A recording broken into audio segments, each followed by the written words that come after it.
இன்னைக்கு நம்ம மார்க்கெட்ல இருக்கக்கூடிய நிறைய இண்டெக்ஸ் நல்ல ஒரு பாசிட்டிவ் தான் ட்ரேட் ஆயிட்டு இருக்கு. மேக்ஸிமம் நிறைய ஸ்டாக்கு இன்னைக்கு நல்ல ஒரு பாசிட்டிவ் தான் ட்ரேட் ஆயிட்டு இருக்காங்க.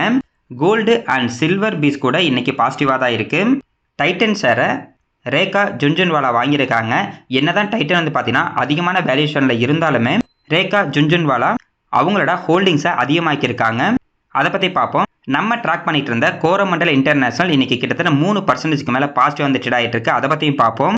ஐஓசி மசகாண்டாக் ஷிப்பில்டர்ஸ் இன்னைக்கு ரிசல்ட் தர போகிறாங்க. ஷார்ட் டேர்மில் நமக்கு அதிகமான லாபம் கொடுக்கக்கூடிய வாய்ப்பை நம்ம எப்படி பார்க்குறோம், எப்படி அந்த வாய்ப்பை நம்ம பயன்படுத்திக்கிறோம் அப்படின்னு பார்க்க போகிறோம். ஃபஸ்ட்டு இந்த ஸ்டாக் பார்த்துட்டு வெல்த் இந்த புக்கில் இருந்து 2 டிப்ஸ் வந்து பார்த்துடலாம். ஷேர் மார்க்கெட்டாக இருந்தாலும் சரி, ஒரு பிஸ்னஸாக இருந்தாலும் சரி, நம்ம கண்ட்ரோலில் என்ன இருக்கோ அதை மட்டும் தான் நம்ம வந்து ஃபோக்கஸ் பண்ணணும். நம்ம கண்ட்ரோலில் இல்லாத விஷயத்தை நம்ம வந்து ஃபோக்கஸ் பண்ணக்கூடாது. எக்ஸாம்பிளுக்கு இப்போ ஷேர் மார்க்கெட்டில் பை அண்ட் செல் பண்ணுறது மட்டும்தான் நம்மக்கிட்ட இருக்கும். அதாவது ஒரு ஸ்டாக்கை நம்ம எப்போ வாங்குகிறோம், எப்போ விற்கிறோம் அப்படிங்கிற ஒரு கண்ட்ரோல் மட்டும்தான் நம்மக்கிட்ட இருக்கும். அந்த ஸ்டாக்கோட ப்ரைஸை மேலே கொண்டு போகிறதும் கீழே கொண்டு போகிறதுன்னு பார்த்தீங்கன்னா நம்ம கண்ட்ரோலே இருக்காது. ஷேர் மார்க்கெட்டில் முதலீடை பொறுத்த வரைக்கும் நல்ல கம்பெனியை அனலைஸ் பண்ணி நல்ல டைமில் வாங்குறது மட்டும்தான் நம்மளோட கண்ட்ரோலு. அப்படி வாங்கினதுக்கப்புறம் டெய்லி அதை உட்காந்து பார்த்துக்கிட்டு இருந்தோம் அப்படின்னா அது நம்ம கண்ட்ரோல்லே இருக்காது. நல்ல ஸ்டாக்கை நம்ம வாங்கிட்டோம்னா நமக்கான லாபம் அப்படிங்கிறது கண்டிப்பாக வந்து பார்த்திங்கன்னா நம்மக்கிட்ட இருக்கும். அதனால் நம்ம கண்ட்ரோல் இல்லாத விஷயத்தில் நம்ம வந்து ஃபோக்கஸ் பண்ணவே கூடாது. டைம் தான் வேஸ்ட் ஆகிட்டு இருக்கும்.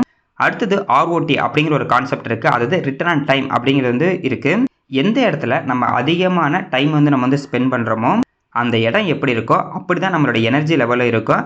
அதாவது இப்போ நம்ம ஒருத்தவங்க கூட நிறைய டைம் ஸ்பெண்ட் பண்ணும்போது அவங்க ரொம்ப பாசிட்டிவாக இருந்தாங்கன்னா நம்மளும் வந்து பார்த்தீங்கன்னா ரொம்ப பாசிட்டிவாகவே இருப்போம். அப்படி ஒருத்தர் வந்து பார்த்தீங்கன்னா ரொம்ப நெகட்டிவாக இருந்தாங்க அப்படின்னா நம்மளும் வந்து பார்த்தீங்கன்னா நெகட்டிவாக தான் இருப்போம். அதனால நம்ம டெய்லியும் நம்மளை சுற்றி யாரெல்லாம் இருக்காங்க, நம்ம எந்த இடத்துலலாம் இருக்கோம் அப்படிங்கிறது ரொம்ப ரொம்ப முக்கியம். நம்ம வாழ்க்கையில் முன்னேறணும் அப்படின்னா நமக்கு நல்ல பாசிட்டிவ் எனர்ஜி தரக்கூடிய ஆட்களோட தான் பழகணும். அதே மாதிரி நமக்கு என்னென்ன பிளேஸ்லாம் பாசிட்டிவான எனர்ஜி தருதோ அந்த இடத்துல வந்து பார்த்திங்கன்னா அதிகமான டைம் வந்து ஸ்பெண்ட் பண்ணணும். அது என்ன வேணுமாலும் இருக்கலாம். நம்ம ஃபேமிலி மெம்பர்ஸோட டைம் ஸ்பெண்ட் பண்ணுறதா கூட இருக்கலாம், இல்லை பஸ்ஸில் ட்ராவல் பண்ணுறதா இருக்கலாம், ட்ரெயினில் போகிறதா இருக்கலாம், இல்லை பைக்கில் ட்ராவல் பண்ணுறதா இருக்கலாம். எந்த இடத்துக்கு நீங்கள் போனதுக்கப்புறம் உங்களுக்கு நல்ல ஒரு பாசிட்டிவ் எனர்ஜி கிடைக்குதோ அந்த இடத்துக்கு நம்ம வந்து பார்த்தீங்கன்னா அடிக்கடி வந்து போயிட்டுருக்கணும். நிஃப்டி 50 இன்றைக்கி நல்ல ஒரு பாசிட்டிவில் தான் இருக்குது. கிட்டத்தட்ட 26,000 பாயிண்ட் பக்கத்தில் வந்திருக்கு. 25,980 இந்த மாதிரி தான் இப்போதைக்கு வந்து பார்த்தீங்கன்னா ட்ரேட் ஆகிட்டுருக்கு. போன வருஷம் 26,300 பாயிண்ட் பக்கத்தில் போணுச்சு. அதுக்கப்புறம் வந்து பார்த்தீங்கன்னா ஏகப்பட்ட இஷ்யூ இருந்தனால நல்லா கீழே டவுனில் போனாங்க. 22,000 வரைக்கும் போனாங்க. அதையும் கட் பண்ணி கொஞ்சம் கீழமாக போணுச்சு. அதுக்கப்புறம் வந்து பார்த்தீங்கன்னா கொஞ்சமாக ரிவர்ஸ் ஆகி இதுக்கு முன்னாடி இருந்த ஹைக்கு வந்துருச்சு. என்ன தான் நம்ம யூஎஸ் டேரிஃப் இஷ்யூ அந்த இஷ்யூ இந்த இஷ்யூ எப்படி நம்ம சொன்னாலும் சரி, இப்போ மார்க்கெட் வந்து பார்த்தீங்கன்னா மேலே வந்துருச்சு. ஆனால் நியூஸை பார்த்து இன்வெஸ்ட்மெண்ட் பண்ணுறவங்க எல்லாத்துக்கும் வந்து பார்த்தீங்கன்னா இப்போதைக்கு மார்க்கெட் கீழே தான் போயிட்டுருக்கு. யூஎஸ் டேரிஃப் இஷ்யூலாம் இருக்குது அப்படின்ற மாதிரி தான் நம்பிக்கிட்டு இருப்பாங்க. இதுக்கப்புறம் நியூஸ் சேனல் என்ன பண்ணுவாங்கன்னா ஏற்கனவே இருந்த ஹைக்கு வந்துருச்சு, இப்போ பார்த்தீங்கன்னா மார்க்கெட் வந்து நல்ல ஒரு பாசிட்டிவில் இருக்குது அப்படிங்கிற ஒரு நியூஸ் இதுக்கப்புறம் தான் வர வைப்பாங்க. அதாவது அவங்க பண்ணுற அப்டேட் எல்லாமே வந்து பார்த்தீங்கன்னா ரொம்ப ரொம்ப ஸ்லோவாக தான் இருக்கும். அதை பார்த்து யாராவது முதலீடு பண்ணுறாங்க அப்படின்னா நெகட்டிவில் தான் இருந்துக்கிட்டு இருப்பாங்க. இப்படி தாங்க மார்க்கெட் வந்து ஒர்க் ஆகும். ஏன் அப்படின்னா எல்லாரும் என்ன சொல்லிட்டு இருந்தாங்கன்னா யூஎஸ் டேரிஃப் இஷ்யூலாம் இருக்குது, இதனால் ஷேர் மார்க்கெட் என்ன ஆக போகுதுன்னு தெரில, ஐடி கம்பெனிலாம் என்ன ஆக போகுதுன்னு தெரில அப்படின்ற மாதிரி சொன்னாலுமே ஐடி கம்பெனி கொஞ்சம் அடி வாங்கினாலும் ஃபுல் ஷேர் மார்க்கெட் வந்து பார்த்தீங்கன்னா அடி வாங்க கிடையாது. நிறைய கம்பெனி ஸ்டாக்கோட ப்ரைஸ் நல்ல ஒரு லாபம் தான் கொடுத்துக்கிட்டு இருக்கு. பார்ப்போங்க, இந்த வாரம் ஃபுல்லாக அப்படியே பாசிட்டிவில் இருந்துச்சு. இதுக்கு முன்னாடி இருந்த ஹையை நம்ம வந்து உடச்சிட்டு மேலே போனோம்னா ரொம்ப நல்லாயிருக்கும். பார்க்கலாம் என்ன ஆகுதுன்னு. ஆனால் இன்றைக்கி நம்ம மார்க்கெட் நல்ல ஒரு பாசிட்டிவில் தான் இருக்குது. நிறைய பேர் ரொம்ப சந்தோஷமாகவே இருப்பாங்க. சில்வர் ப்ரைஸ் வந்து பார்த்தீங்கன்னா இன்றைக்கி கிட்டத்தட்ட ஒரு 1.5% வந்து அதிகமாக இருக்குது. இந்த சில்வர் ETF ரொம்ப நாளைக்கு அப்புறம் இன்றைக்கி தான் வந்து பார்த்திங்கன்னா நல்ல ஒரு பாசிட்டிவில் இருக்குது. கிட்டத்தட்ட போன வாரம் ஃபுல்லாகவே நெகட்டிவில் இருந்தாங்க. 180 ரூபா போய் டச் பண்ணிவிட்டு 140 ரூபா வந்துட்டாங்க. இன்றைக்கி கொஞ்சம் பாசிட்டிவாக இருக்காங்க. இப்படியே பாசிட்டிவாக வந்துச்சுன்னா அந்த ஹையில் வாங்கியிருக்கவங்க எல்லாத்துக்கும் வந்து ரொம்ப நல்லாவே இருக்கும். இல்லை 2-3 நாள் மட்டும் மறுபடியும் ஸ்டாக் மாதிரியே பாசிட்டிவ் போயிட்டு மறுபடியும் எல்லோரும் விற்க ஆரம்பித்தாங்கன்னா கீழே போகும். இந்த ETF என் ஃப்ரெண்டு வந்து பார்த்தீங்கன்னா இப்போ 2 வாரத்துக்கு முன்னாடி வாங்கியிருந்தாங்க. கிட்டத்தட்ட 157 ரூபா 159 ரூபா இருக்கும் போதே வாங்கியிருந்தான். அப்போவும் என்ன சொல்லிட்டு இருந்தோம்னா ஒரு ஸ்டாக்கோட ப்ரைஸ் வந்து பார்த்தீங்கன்னா இன்க்ரீஸ் ஆகிட்டே இருக்குது அப்படிங்கும் போது நம்ம போய் கை வைக்கக்கூடாது. எல்லோரும் வாங்கிட்டு இருக்கும் போது அதை போய் கை வைக்கக்கூடாது அப்படிங்கிற ரூல்ஸ் நம்ம எல்லாத்துக்குமே தெரியும். இருந்தாலும் அவங்க வந்து வாங்கினாங்க. இப்போ வந்து பார்த்தீங்கன்னா ஃபுல்லாக நெகட்டிவில் தான் இருக்காங்க. கிட்டத்தட்ட லாஸ்ட்டு ஒரு வாரத்தில் 22% இந்த சில்வரோட ப்ரைஸ் வந்து பார்த்தீங்கன்னா கம்மியாக இருக்குது. இதுக்கப்புறம் மேலே போனால் நல்லாயிருக்கும். இல்லை இன்னமும் கொஞ்சம் ஒரு 10% கரெக்ஷன் வந்தால் நல்லா தான் இருக்கும். வெயிட் பண்ணி பார்ப்போம். கோரமண்டல் இன்டர்நேஷனல் லிமிடெட் இன்றைக்கி இந்த ஸ்டாக்கோட ப்ரைஸ் கிட்டத்தட்ட 3.37% கொஞ்சம் பாசிட்டிவாக இருக்குது. 2,237 ரூபாய்க்கு வந்து ட்ரேட் ஆகிட்டு இருக்கு. இந்த ஷேர் வந்து பார்த்தீங்கன்னா போன வாரம் நம்ம வந்து பேசியிருந்தோம். கரெக்டாக அதோட லோ ப்ரைஸில் இருக்குது. அது இந்த 2200 அப்படிங்கிறது பார்த்தீங்கன்னா நல்ல ஒரு லோவான ப்ரைஸு. அதையும் கட்டாகி கீழே போனால் 2165 ரூபாய்க்கு போகலாம் அப்படின்ற மாதிரி சொல்லிக்கிட்டு இருந்தோம். அதே மாதிரி இந்த ஸ்டாக்கோட ப்ரைஸ் வந்து பார்த்தீங்கன்னா 2165 ரூபாய்க்கு கொஞ்சம் கீழே போயிட்டு கொஞ்சம் கொஞ்சமாக ரிவர்ஸ் ஆகி இப்போ வந்து பார்த்தீங்கன்னா 2236 ரூபாய்க்கு வந்து ட்ரேட் ஆகிட்டு இருக்கு. நம்ம நல்ல ஒரு ஸ்டாக்கை அதோட கையில் இருந்து நல்ல ஒரு லோ ப்ரைஸ் வரும்போது நம்ம வாங்கிட்டோம் அப்படின்னா ஷார்ட் டேர்மில் நம்மளுக்கான லாபம் அப்படிங்கிறது கண்டிப்பாக வந்து கிடைக்கும். மார்க்கெட்டு கொஞ்சம் பாசிட்டிவில் இருக்கனால இன்றைக்கி இந்த ஸ்டாக்கோட ப்ரைஸ் நல்ல ஒரு பாசிட்டிவ் வந்துட்டாங்க.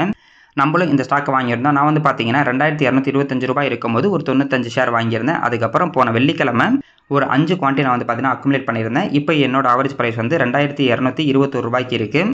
இன்றைக்கி எனக்கு லாபம் வந்து பார்த்தீங்கன்னா இந்த 2237 ரூபா வரைக்குமே நம்ம போனது 1500 ரூபாய்க்கு மேலே இப்போதைக்கு இந்த லாபத்தில் இருக்குது. ஆனால் நேற்று வந்து பார்க்கும்போது கிட்டத்தட்ட 5600 ரூபாய் என்னமோ நெகட்டிவில் இருந்துச்சு. இன்றைக்கி 1500 ரூபாய்க்கு மேலே பாசிட்டிவ் வந்துட்டாங்க. யாரெல்லாம் இந்த ஸ்டாக்கு அந்த 2160 ரூபா 70 ரூபா போகும்போது வாங்கியிருந்தாங்களோ இன்றைக்கி கிட்டத்தட்ட 3% நல்ல ஒரு பாசிட்டிவில் தான் இருப்பாங்க. புதுசாக இருக்கவங்களுக்கு 3%ல் ஒரு பர்சன்டேஜ் அப்படின்ற மாதிரி தோணும். ஆனால் அதிகமான இன்வெஸ்ட்மெண்ட் பண்ணுறவங்களுக்கு நல்ல ஒரு லாபம். ஒரு வாரத்துக்குள்ளே 3% லாபம் அப்படிங்கிறது நல்ல ஒரு லாபங்க. இப்போ 2 லட்சம் ரூபாய் இதில் யாராவது முதலீடு பண்ணியிருந்தாங்கன்னா 3% வச்சா கூட 6000 ரூபாய் லாபம் ஒரே வாரத்தில். 10 லட்ச ரூபா போட்டு வாங்கியிருந்தாங்கன்னா 30,000 ரூபாய் லாபம் கிடைக்கும். 1 கோடி ரூபாய் முதலீடு பண்ணியிருந்தாங்க அப்படின்னா 3 லட்ச ரூபாய் ஒரே வாரத்தில் வந்து பார்த்தீங்கன்னா லாபம் கிடச்சிருக்கும். நம்ம அப்படி தான் வந்து பார்க்கணும்.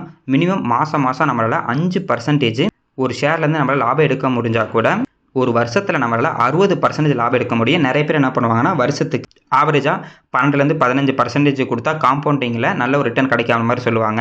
ஆனால் நம்ம வந்து மாதத்துக்கு 5% மட்டும் கான்சன்ட்ரேஷன் பண்ணாவே போதும். வருஷத்துக்கு 60% அவங்கள விட 4-5 மடங்கு நம்மளால் லாபம் வந்து பார்த்தீங்கன்னா காம்பவுண்டிங்கில் எடுக்க முடியும். பார்ப்போம் இவங்க வந்து ரிசல்ட்லாம் இப்போ தருவாங்க. நல்ல ரிசல்ட்டை கொடுத்தாங்கன்னா மேபி மறுபடியும் அதோட கைக்கு போகிறதுக்கு நிறைய வாய்ப்பு இருக்குது. மசகான் டெக் ஷிப் பில்டர்ஸ் இன்றைக்கி இவங்க வந்து ரிசல்ட் தரப்போகிறாங்க. அந்த ரிசல்ட்டை நல்லா கொடுத்தாங்கன்னா ரொம்ப நல்லாயிருக்கும். இந்த ஸ்டாக்கோட ப்ரைஸும் கிட்டத்தட்ட 3750 ரூபாய்க்கு மேலே போயிட்டு இப்போ 2800 ரூபாய்க்கு வந்து ட்ரேட் ஆகிட்டு இருக்கு. ரிசல்ட் வந்து பார்த்தீங்கன்னா நிறைய பேர் என்ன சொல்லியிருக்காங்கன்னா ஃப்ளாட்டாக வரதுக்கு வந்து நிறைய வாய்ப்பு இருக்குது. அதாவது ரொம்ப அதிகமாகவும் இல்லாமல் கம்மியாகவும் இல்லாமல் போன குவார்ட்டரில் என்ன கொடுத்தாங்களோ அதே ரிசல்ட் வரதா வாய்ப்பு இருக்குது அந்த மாதிரி சொல்லியிருக்காங்க. மேபி ஃப்ளாட்டாக கொடுக்காம கொஞ்சம் அதிகமான ரிசல்ட் கொடுத்தாங்கன்னா இந்த ஸ்டாக்கோட ப்ரைஸ் இப்போ ஏற்கனவே லோவில் இருக்கனால கொஞ்சம் அதிகமாகிறதுக்கு ஒரு வாய்ப்பு இருக்கும். இல்லை கம்மியாக கொடுத்தாங்கன்னா மேபி இன்னமும் கொஞ்சம் கீழே போகிறதுக்கு வாய்ப்பு இருக்குது. இதுக்கு முன்னாடி பார்த்தீங்கன்னா 2600 அப்படிங்கிற நல்ல ஒரு லோ ப்ரைஸாக இருக்குது. மேபி அங்கே போகிறதுக்கு ஒரு வாய்ப்பு இருக்கும். பார்க்கலாங்க. இன்றைக்கி ரிசல்ட்டை பொறுத்து தான் இந்த ஸ்டாக்கோட ப்ரைஸ் எங்கிட்டு மூவ் ஆகுது அப்படின்னு தெரியும். ஆனால் ஒரு ப்ரோக்கரேஜ் என்ன சொல்லியிருக்காங்கன்னா இவங்க ஃப்ளாட்டான ரிசல்ட் தான் கொடுக்க போகிறாங்க. ஆனால் டார்கெட் ப்ரைஸாக அடுத்த ஒரு வருஷத்துக்கு 3800 ரூபா வந்து கொடுத்துருக்காங்க. அது இந்த ஸ்டாக்கோட ப்ரைஸ் 3800 ரூபாய்க்கு போகிறதுக்கு ஒரு வாய்ப்பு இருக்குது அப்படின்னு வந்து சொல்லியிருக்காங்க. அவங்க சொல்கிற மாதிரி மறுபடியும் 3800 ரூபா போணுச்சுன்னா ரொம்ப நல்லாயிருக்கும். நம்ம சப்ஸ்கிரைபர் ஒருத்தர் கூட ஏதோ 3000 4000 வந்து பார்த்தீங்கன்னா நெகட்டிவில் இருக்கிறதா சொல்லியிருந்தாங்க. பரவாயில்லைங்க, இப்போ வந்து கீழே தான் இருக்குது.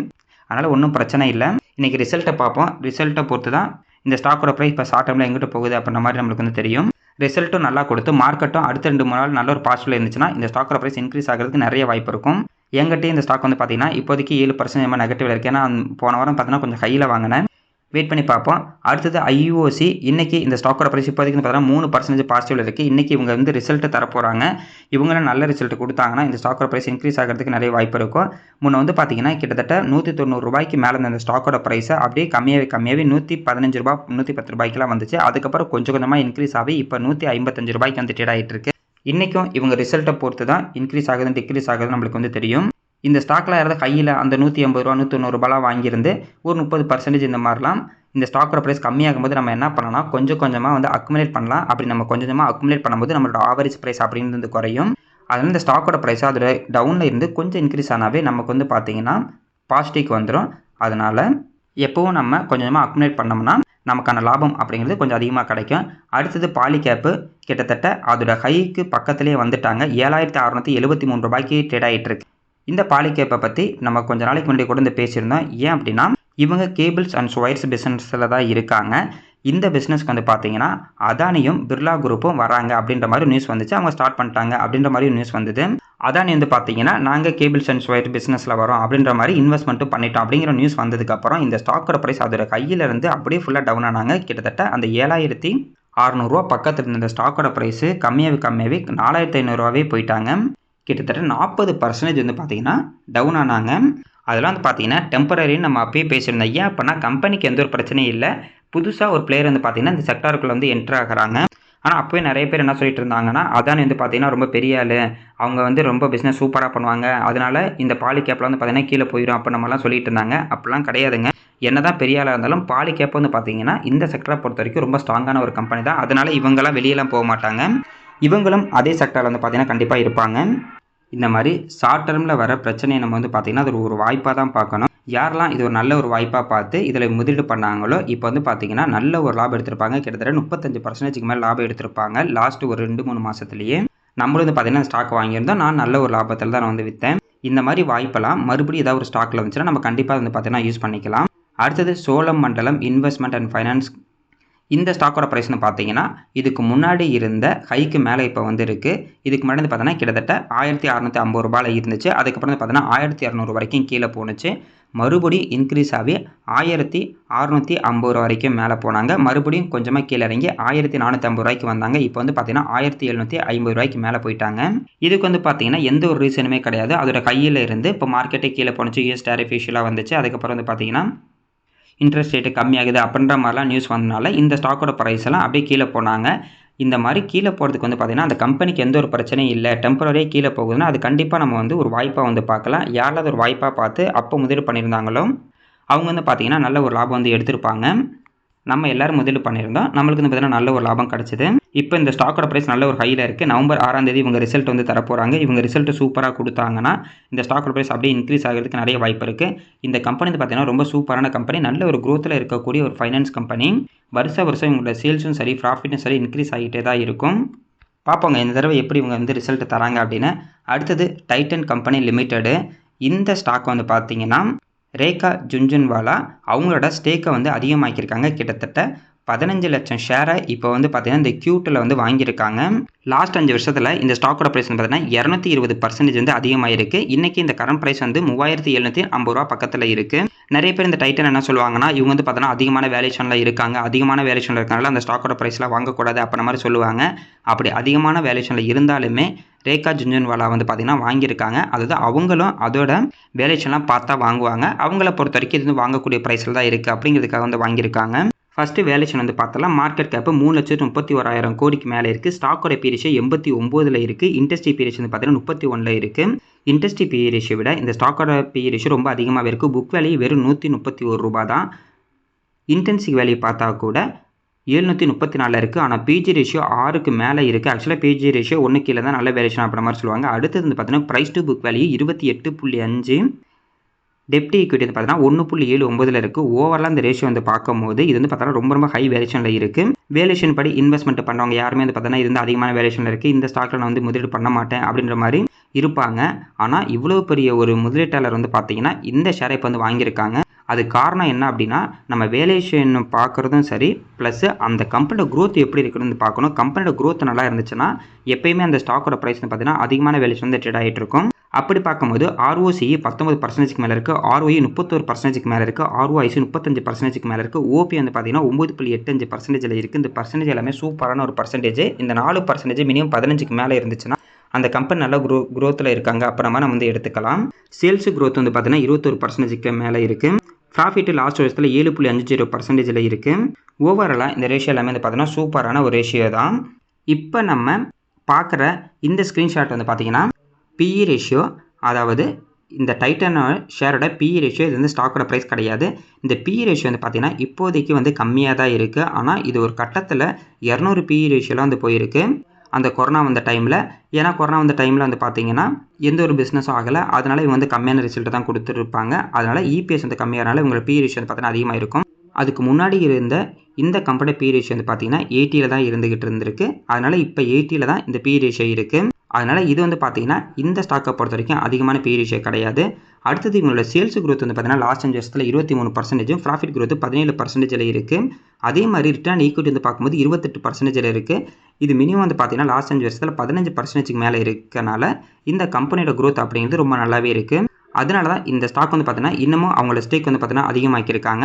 அவங்களோட ஆவரேஜ் ப்ரைஸ்லாம் வந்து பார்த்தீங்கன்னா ரொம்ப கம்மியாக தான் இருக்கும்.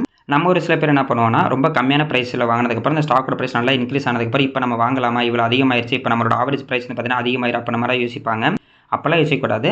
நம்ம வாங்கினதுக்கப்புறம் இன்னமும் ஃபியூச்சரில் அந்த கம்பெனி நல்ல ஒரு க்ரோத்தில் இருக்கும் அப்படின்னு நம்மளுக்கு வந்து தோணுச்சு அப்படின்னா அது வந்து வாங்கலாம். அதுதான் இப்போ வந்து பார்த்தீங்கன்னா இவங்க வந்து பண்ணியிருக்காங்க. ஷேர் மார்க்கெட் வந்து பார்த்தீங்கன்னா ஒரே ரூல்ஸ் வந்து ஒர்க் ஆகுது, அது டைனமிக்காக தான் ஒர்க் ஆகும். அதனால் நம்ம எல்லா சைடு வந்து பார்த்து தான் ஒரு ஸ்டாக்கில் போய் முதலீடு வந்து பண்ணணும்.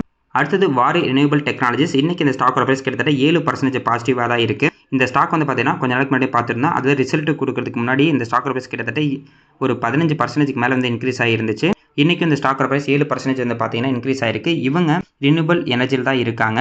மேக்ஸிமம் இவங்க வந்து பார்த்தீங்கன்னா சோலார் எனர்ஜியில் இருக்காங்க. அதாவது solar energy, infrastructure development, power generation, distribution எல்லா பிஸ்னஸும் வந்து பண்ணிகிட்டு இருக்காங்க. நல்ல ஒரு பிஸ்னஸ் க்ரோத்தில் இருக்காங்க. கரண்ட் ப்ரைஸ் $1328 ட்ரேட் ஆகிட்டு இருக்குது. ஸ்டாக்கோட பி ரேஷியோ வந்து பார்த்தீங்கன்னா 39 இருக்குது. இன்ட்ரெஸ்ட் பி ரேஷியோ 37 இருக்குது. ரெண்டுமே ஈக்குவலாக தான் இருக்குது. புக் வேல்யூ பார்த்தீங்கன்னா 63, இன்டென்சிக் வேல்யூ $1248 இருக்குது. ROCE வந்து பார்க்கும்போது 82%, ROE 65%, ROIC வந்து பார்த்தீங்கன்னா 70%, OPM 21% மேலே இருக்குது. ஓவரால் இந்த பர்சன்டேஜ் எல்லாமே சூப்பரான ஒரு பர்சன்டேஜுங்க. நல்ல ஒரு பிஸ்னஸ் க்ரோத்தில் இவங்க இருக்காங்க. ஏன்னா சின்ன கம்பெனி வேறு, மார்க்கெட் கேப் வெறும் 13,000 கோடியில் தான் இருக்குது. பிஜி ரேஷியோ வந்து பார்த்தீங்கன்னா 0.20 இருக்குது. ப்ரைஸ் டு புக் வேல்யூ பார்க்கும்போது 21 இருக்குது. இது மட்டும் கொஞ்சம் அதிகமாக இருக்கும். டெப்ட் ஈக்விட்டி 0.12 இருக்குது. இவங்களோட சிஏஜிஆர் வந்து பார்க்கும்போது லாஸ்ட் 5 வருஷத்தில் 209% சேல்ஸ் க்ரோத்தும் ப்ராஃபிட் க்ரோத்தும் 143% மேலே இருக்குது. ரிட்டர்ன் ஆன் ஈக்விட்டி வந்து பார்த்தீங்கன்னா லாஸ்ட் 5 வருஷத்தில் 70% மேலே இருக்குது. ஓவரால் அந்த பர்சன்டேஜ் எல்லாமே சூப்பரான ஒரு பர்சன்டேஜ். இப்போ ப்ரைஸ் டு புக் வேல்யூ பார்த்துட்டு இது வந்து 21க்கு மேலே இருக்குது. ஆனால் இவங்களோட பிஸ்னஸ் க்ரோத்தும் பாருங்கள். அதை சிம்பிளாக சொல்லணும்னா எந்த அளவுக்கு ஒரு கம்பெனியோட பிஸ்னஸ் க்ரோத் அப்படிங்கிறது இருக்கோ அந்த அளவுக்கு கண்டிப்பாக ஷேர் மார்க்கெட்டில் வந்து பார்த்தீங்கன்னா வேல்யூஷன் வந்து கொடுத்துருப்பாங்க. இவங்களும் நல்ல ரிசல்ட் தான் போஸ்ட் பண்ணிட்டுருக்காங்க. அதை எல்லா குவார்ட்டரும் இவங்களோட ப்ராஃபிட் அப்படிங்கிறது அதிகமாகிட்டே தான் இருக்குது. பார்க்கலாம் ஃபியூச்சரில் இன்னமும் இவங்க சோலார் பிஸ்னஸ் ரொம்ப அதிகமாகும் போது நல்ல ரிசல்ட் கொடுத்தாங்கன்னா இந்த ஸ்டாக்கோட ப்ரைஸ் நல்லா இன்க்ரீஸ் ஆகிறதுக்கும் நம்மளுக்கு ஒரு வாய்ப்பு இருக்குது. இந்த வாரம் ஃபுல்லாகவே மார்க்கெட் கொஞ்சம் பாசிட்டிவாக இருந்துச்சுன்னா ரொம்ப நல்லாயிருக்கும். வழக்கம் போல் வியாழன் வெளியில் வந்து பார்த்தீங்கன்னா மார்க்கெட் வந்து கீழே கொண்டு போவாங்க.